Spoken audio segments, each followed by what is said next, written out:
So today we're speedrunning through the Impossible Quiz, and this was probably one of the most stressful speedruns of my life. This video is also completely a post-commentary, because I'm gonna be honest, I would not have been able to do a good commentary while playing this game. Trust me, you'll see why in just a second. But all my attempts were streamed live on my Twitch channel, twitch.tv/EazySpeezy, so if you're interested in that type of stuff, definitely go give it a follow. And with all my shameless shilling out of the way, we can get started with the speedrun, and right away you can see that I've gotten pretty good at this game. If you've never played this game before, basically it's a quiz that has some really weird questions and answers that you might not really be able to understand at the beginning, but you play through it multiple times, understand those, have to remember you only have 3 lives, so if you lose those, you go back to the beginning, play through, try to remember the things that you remember, and just keep going from there. There are some easier levels like Elephants Don't Like Mice, where we just move our mouse off the screen and press this button or it's game over, so we wait until it's the button that isn't game over. So when you're playing through this game casually, it's pretty much just learn the questions each time, keep repeating it,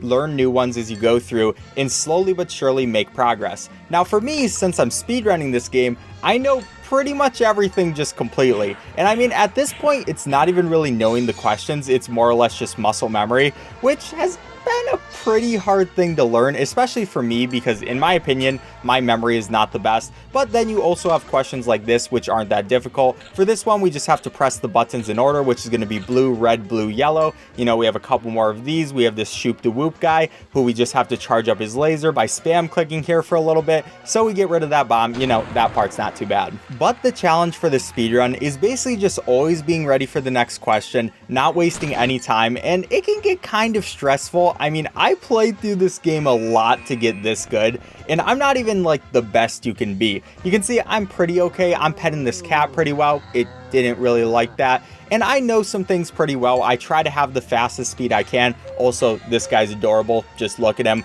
I love that part. But yeah, it's a very hard game to play through, so I'm really happy with the time I got. You can see we are 1 minute and 48 seconds through, and we're getting to the longer and longer questions. As you go on longer in the game, it's going to give you questions that take more time. It's not just like, hey, what do you think of this thing? It's actually like, rub this pole for a while so you get electricity, and clip this guy's toenails. Yeah, that's a question for some reason. And then we also have one of my favorite parts, which is only touch the shooting star, so you see there are different asteroids. I can just place my mouse right there and I don't even really have to worry about anything.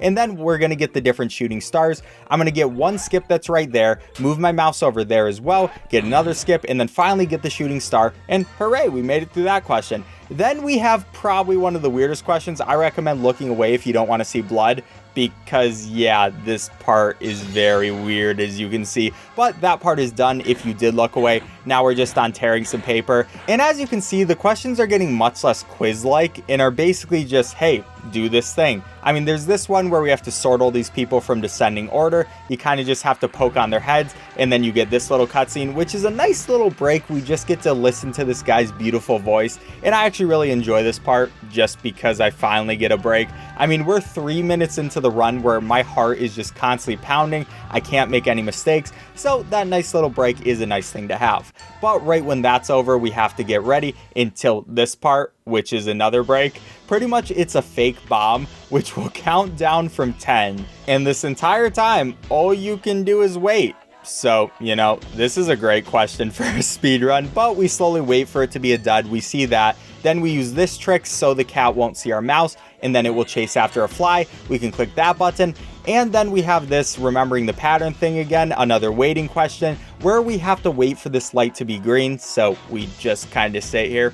Again, this game really likes these questions, but there we go. We completed 100 questions, and now it's time for the Epic 10, which are the last 10 questions of the game. So this is where it gets a little bit more stressful, because I mean, I really don't want to mess up here. First, we have to type out Chihuahua, and you know, that one's not too hard. This is probably my least favorite question of the game. Basically, for this, you have to touch all of the dots. You can't hit the squares, because if you do, it's just going to ruin everything. So it's really stressful. We luckily made it through, and I was really happy with that. Then we have the search part, where basically you have to find something while your mouse is invisible, but we know exactly where it's going to be, so it's not really that difficult. Then we have one question. We can skip through the next one, but now we get on to another hard part. This is the keep on the road part. Luckily though, we don't have to follow those rules at all. If you just hold left click, you don't have to keep on the road at all. So I don't think this was really supposed to be the way you're supposed to beat the level, but it does make things a lot easier,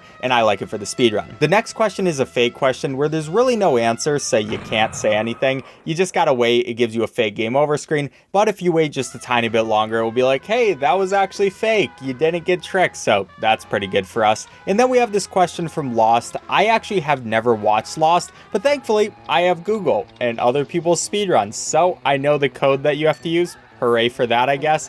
And then we get another one of the weird questions where we get this monkey to poop. So, you know, that's pretty fun. But now we're on the last question where all we have to do is use all of our skips. You can see I use them before we even see the screen where we can see the skips, and that is going to be time. 5:23. When I got this time, I was just so excited. It took me way too long to do this. And then if we look on speedrun.com, we will see that that puts me at a nice and comfortable 91st place. Obviously, it's not the best score in the world, but like I said, my memory isn't amazing, so I was really happy with it. I accomplished something. Also, I couldn't play this game anymore. It was making me lose the last bit of sanity that I had. But I'd like to thank you all for watching. If you enjoyed this video, please leave a like on it. It really helps me with the YouTube algorithm, and I'd really appreciate it. Also, check out my other videos. I do a lot of speedrunning type content on this channel, so if you enjoyed this video, you might enjoy my others, and if you do, subscribe. But enough shilling.